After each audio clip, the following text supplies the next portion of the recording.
Existem alguns documentos na Alemanha que contam a história que eu vou narrar aqui, esse fato que aconteceu, lá pelo ano de 950, no estado da Saxônia, cidade de Magdeburgo, quando era imperador da Alemanha Otton III. Tinha ali, na cidade de Magdeburgo, que era a cidade que tinha uma sé episcopal, e nesta cidade tinha um bispo que passou para a história da Alemanha, chamado bispo Udo. Esse bispo, ele antes de ser bispo, era uma criança que tinha muita dificuldade de prestar atenção, era meio assim, o que hoje em dia se dizia que era, tem uns nomes aí, hiperativo, ao TDAH, um monte de coisa, enfim, a pessoa não tem culpa de ter nenhum desses problemas, e ele tinha um problema, e ele pediu a Deus, pediu a Nossa Senhora, ele fez uma visita até o altar central da Catedral de Magdeburgo, que era consagrado a São Maurício e a Legião Tebana. E ele pediu então esse milagre, que ele ficasse curado dessas distrações dele. E ele ficou de fato. Após as orações, ele curou-se e tornou-se um menino tão inteligente que ele era o primeiro da sala de aula dele.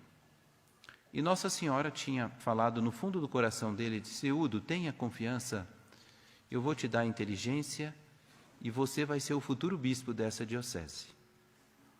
E foi o que aconteceu.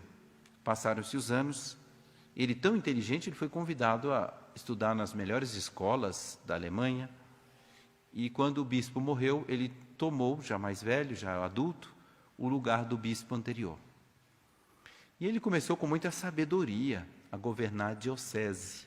Mas quando a gente assume cargos altos, quando a gente muda de estilo de vida, são muitas as graças e também muitas as tentações. E a vida de um bispo já era uma vida difícil. Naquela época, século X, a igreja estava passando por uma crise tremenda. E essa crise é registrada nos livros de história, né? Era chamada, aí sim, Idade das Trevas. Não é a Idade Média luminosa do século XIII, do século XII, do século XI, mas é a época das invasões bárbaras, da destruição, etc. E, nesse período, esse bispo, vivendo numa época em que o clero estava meio perdido, assim, acabou entrando no jogo das forças do mal e começou a agir muito mal dentro da diocese, muito mal. E às tantas, a decadência dele foi tão longe que ele se juntou com uma mulher, conta a história, e vivia com essa mulher assim abertamente, assim, sem escrúpulo, e todo mundo sabia. Então, teve um dia que o bispo Udo era à noite, e ele acordou com uma voz no quarto que dizia: Udo, não peques mais. E ele acordou e pensou: nossa, mas que voz é essa? Será que é meu anjo da guarda? Eu vou ver se eu mudo, amanhã eu confesso. Dormiu e esqueceu. Na segunda noite, ele escutou novamente a voz que dizia: Udo, não peques mais. E ele também deu de ombros, como na primeira vez, e na terceira ele ouviu uma voz, como de alguém que estivesse bravo, assim: Udo, não peca mais. Era a terceira. Ele não sabia, mas naquela noite, tinha um cônego, chamado cônego Antônio, estava rezando na igreja à noite, era à noite, e ele estava pedindo a Deus: meu Deus, o escândalo desse bispo, as pessoas estão vendo isso, está levando as pessoas para o inferno. Um bispo, olha o mau exemplo do bispo. Então, Senhor, converta esse bispo. Ou se não, leva logo ele, para ele parar de dar mau exemplo. E aí ele conta que nessa hora entrou um vento na igreja, assim, um vento forte, e apagou todas as velas da igreja. E aí ele teve uma visão no meio daquela escuridão toda da igreja, que ele via anjos entrando na igreja, depois ele viu os apóstolos entrando, depois ele viu a legião tebana entrando, São Maurício, aquele encheu de anjos e santos na visão dele, e por último ele via Jesus e Maria entrando. E aí ele assistiu o juízo que estava havendo no céu a respeito do bispo Udo. E Jesus dizia, como juiz, ele queria ouvir também todos os que estavam ali, mas nosso Senhor Jesus Cristo dizia que tinha chegado o momento de castigar o bispo, porque o pecado dele tinha chegado no limite, mas já não mais suportado por Deus. Tinha chegado no limite. E aí resolveram, nosso Senhor disse, então traga ele aqui, hoje, essa noite ele vai morrer, e a alma dele vai ser condenada. Então trouxeram, e tudo isso, o cônego vendo e relatando tudo, trouxeram o bispo Udo, que estava na cama dele, um anjo pegou ele na cama e colocou assim na frente da igreja.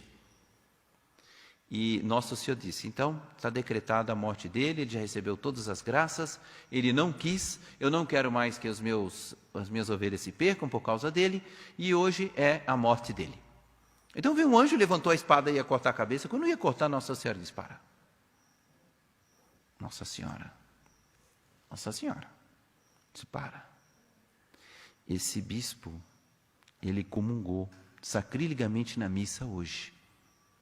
E por um desígnio de Deus, Deus quis que a hóstia permanecesse, não se consumisse, para evitar algum sacrilégio. Então, disse assim, é preciso recolher esta hóstia. Então veio um anjo, Nossa Senhora pegou ali no sacrário uma âmbula, colocou assim na frente, o anjo deu um tapa nas costas e milagrosamente a hóstia caiu na âmbula. E Nossa Senhora colocou em cima do altar. Aí Nossa Senhora disse, agora já pode executar a sentença. O anjo cortou a cabeça do bispo, o bispo Udo. E aí o cônego nessa hora caiu desmaiado no chão. Quando ele acordou, se foi um sonho. Estava tudo escuro. O que ele fez? Ele ficou morrendo de medo. Mas será que foi sonho mesmo? Então ele foi lá, acendeu uma vela. E quando ele chegou assim na frente do altar, estava ali o corpo de um homem decepado. Era o bispo. Eu falei, ixi, o negócio é sério. Quando ele saiu da igreja, disse, o bispo morreu. Todo mundo começou a acordar, veio com velas e viu ali o bispo, naquele estado, e ele contou essa história. E dizem que até hoje, como consta na história, que o sangue dele marcou as pedras da Catedral de Magdeburgo. E essa história ilustra perfeitamente bem o evangelho de hoje, embora ela seja tenebrosa e as pessoas estejam olhando assim, com um olhar assim, assustado, porque imaginavam que Nossa Senhora ia intervir e tudo ia terminar bem, happy end, como geralmente as pessoas gostam de ouvir determinado tipo de história, mas não foi essa o fim da história, infelizmente. E infelizmente também não é este happy end que se dá com um mundaréu de gente que fica brincando com o pecado mortal e acontece com ele o que aconteceu com o bispo Udo. O evangelho de hoje deixa claro, e também a primeira leitura do profeta Isaías, que Deus coloca um limite. E que chega um momento em que Deus intervém, e que chega um momento em que Deus castiga. E castiga mesmo. E de acordo com o merecimento de cada um. Aqui está, nesse famoso cântico do profeta Isaías, que era um cântico que era decorado pelos judeus naquela época. O amigo plantou uma vinha. E é interessante que vinha é um conjunto de videiras. A vinha nós temos aqui. Quem quiser vir de dia aqui, tem a vinha, tem o vinhateiro. Aqui tem vários elementos aqui da parábola. O vinhateiro está ali atrás, a vinha está aqui em cima, não é? Ainda não tem lagar. Mas a vinha é um conjunto de videiras. Cada videira simboliza um ser humano. A videira é símbolo do homem ou da mulher. E a videira, ela é tratada com adubo, ela é tratada com água, ela é tratada com todo carinho. Existem umas podas também que é preciso ser feito na videira. Isso é símbolo da nossa vida. Nós somos tratados com o adubo da graça de Deus. É a água que Deus manda, a graça atual. São o espaço que a gente ocupa na vinha, é o lugar que nós ocupamos dentro da Igreja Católica. As podas que de vez em quando vêm para a gente crescer mais são as pequenas provações que Deus permite. Cada um de nós é uma videira. E nós somos chamados a dar frutos de tudo aquilo que a gente recebe, de toda a graça, de toda a bênção. Nós somos chamados a dar doces frutos para Deus. O doce fruto da paciência, o doce fruto da perseverança, o doce fruto da benignidade, da longanimidade, o doce fruto da bem-querença. E às vezes, nós não é isso que nós estamos dando para Deus. E então, às vezes a gente dá o fruto, as uvas selvagens. Então, a uva selvagem tem um gosto amargo. O dono, vinhateiro, experimenta. Nossa, que horror! Corta esta videira. Amargura.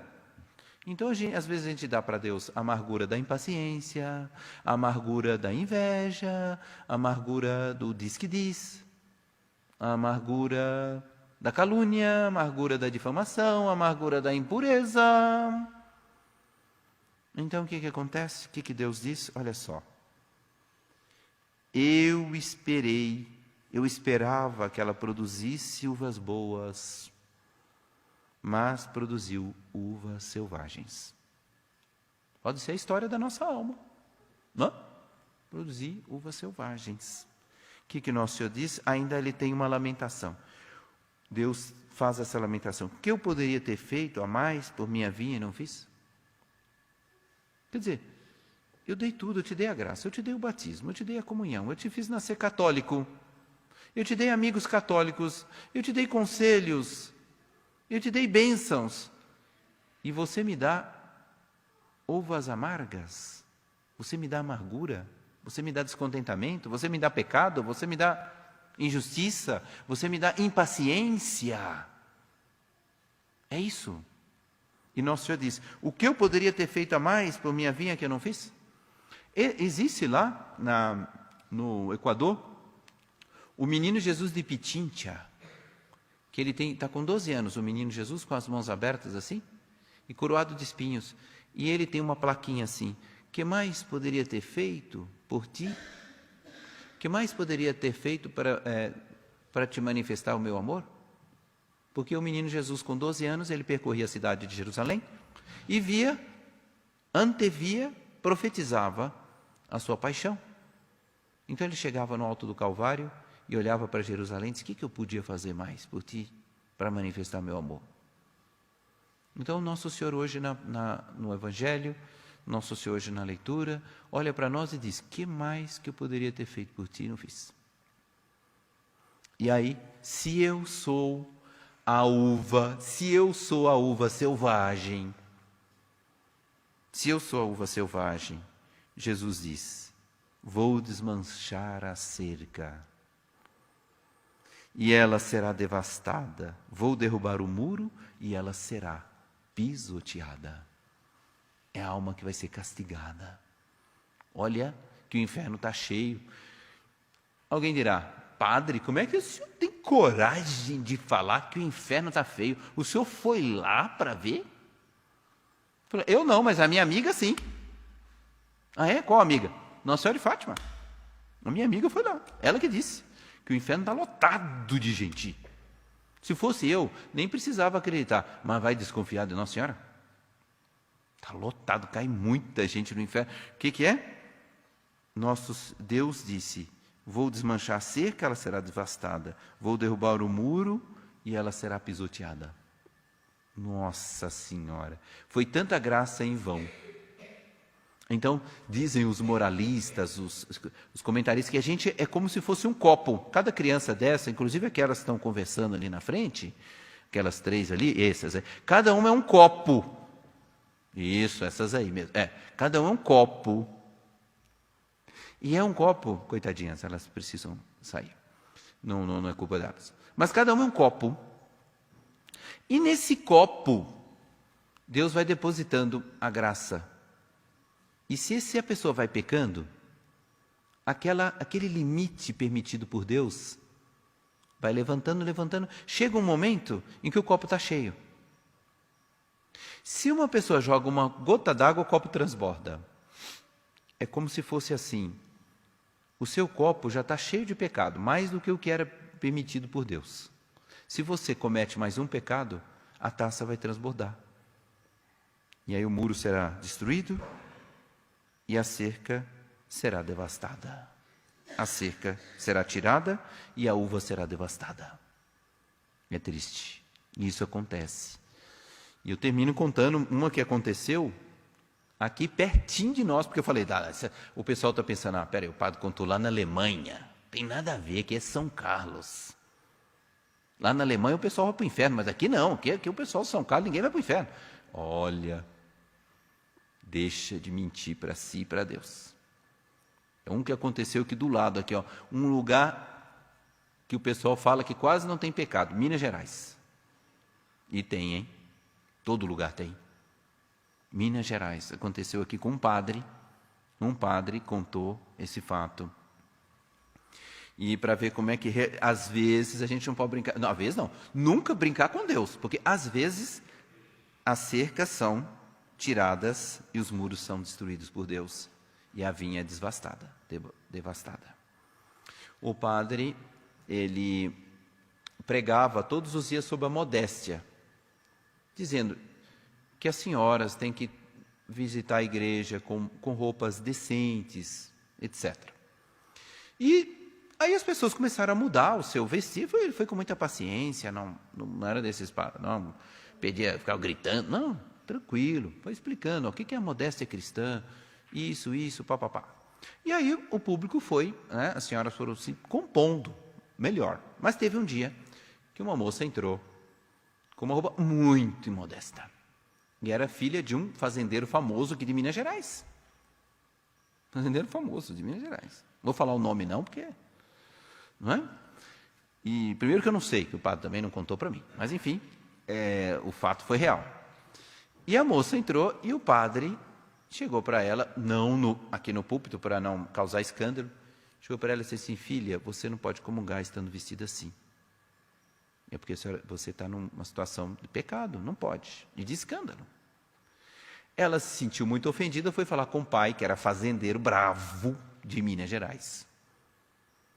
E o pai disse, deixa filha, você deixa que eu vou acabar com esse padre. Contratou uns capangas para matar o padre, capangas. 3 capangas para matar o padre. E passou 3 dias, mandou falar com o padre, padre, eu estou morrendo, vem à noite, vem aqui me confessar, que eu estou morrendo. Mandou falar. Então chegou, o rapaz falou, olha, padre, o fazendeiro tal está morrendo, pediu para o senhor ir lá, para o senhor atender ele confissão, era mais ou menos 11 horas da noite. O padre falou, lá vem coisa, lá vem chumbo grosso. Foi porque eu falei com a filha, não tem nada, também não posso negar o meu dever, seja o que Deus quisesse. Colocou-se nas mãos de Deus, e foi à noite. A casa estava toda preparadinha. O fazendeiro estava deitado na cama lá, fingindo que ia morrer, e no quarto do lado estavam os capangas. Quando ele desse o sinal, o capanga entrava e matava o padre. E o padre foi, chegou na casa e disse para a esposa, onde está seu marido? Está aqui no quarto, aqui, ó. Vai lá, está esperando o senhor. O padre entrou e disse, boa noite. E o homem não respondeu. Aí se aproximou assim, boa noite, o senhor está bem? O senhor está bem? E o homem não respondeu. Aí ele saiu do quarto, virou para a esposa e disse, olha, infelizmente eu cheguei atrasado, seu marido já está morto. Ela, não. Foi lá ver, o homem tinha morrido mesmo. E os capangas que estavam na sala do lado começaram a chorar. E não tiveram coragem de fazer nada com o padre. Foram ver se o homem estava morto mesmo. E eles entenderam que era o castigo de Deus, era o muro que tinha sido destruído e a cerca que tinha sido desmanchada. E o homem estava morto. E foi para onde? Não sei. A única coisa que eu sei é que a minha amiga falou que o inferno está cheio. Eu não posso falar mais nada. Que está caindo gente toda hora lá. Agora, que se esse foi para o céu, então é o caso de dizer que realmente o inferno nem existe, né? Pelo amor de Deus, morrer nessas condições? Tinha morrido, foi o castigo. Castigo. Que coisa impressionante. Por isso que diz aqui, ó, as obras do Senhor são maravilhosas. Está escrito aqui, ó. É a maravilha das obras do Senhor. Está escrito. Que é maravilhoso aos nossos olhos. Tanto a graça de Deus como o castigo é maravilhoso aos nossos. Tudo que Deus faz é bom. Tudo que Deus faz é bom. Então nós devemos hoje, nesse momento aqui que nós estamos ouvindo esta meditação a respeito do Evangelho, da Palavra de Deus, nós devemos fazer um exame de consciência. E eu? Estou dando para Deus uvas doces ou uvas amargas? Se eu, por acaso, chegar à conclusão de que as minhas uvas são amargas, então eu devo fazer aqui o que São Paulo diz na carta dele. Apresentai as vossas necessidades a Deus em orações e súplicas. Qual é a súplica que a gente deve fazer? Está no Salmo. Voltai-vos para mim, Deus do universo, olhai dos altos céus e observai, visitai a vossa vinha e protegei-a. Foi a vossa mão direita que plantou, protegei-a e ao rebento que firmastes. E nunca mais vos deixaremos, Senhor Deus, dai-nos vida e louvaremos vosso nome. Nós devemos pedir, porque a oração feita de coração sincero é ouvida por Deus. E nós temos Nossa Senhora que intercede por nós, até quando nós não merecemos. Mas não deixemos para amanhã. E, sobretudo, não vamos arriscar mais um pecado quando nós não sabemos se o nosso copo já não está cheio. Então, que Nossa Senhora interceda, a fim de que nós possamos viver nesta fidelidade e nessa santidade que nosso Senhor nos convida na palavra que Ele nos dá no dia de hoje. E lembremos-nos do conselho de Santo Agostinho: Deus que nos dá uma graça hoje, não a promete para amanhã. Louvado seja nosso Senhor Jesus Cristo.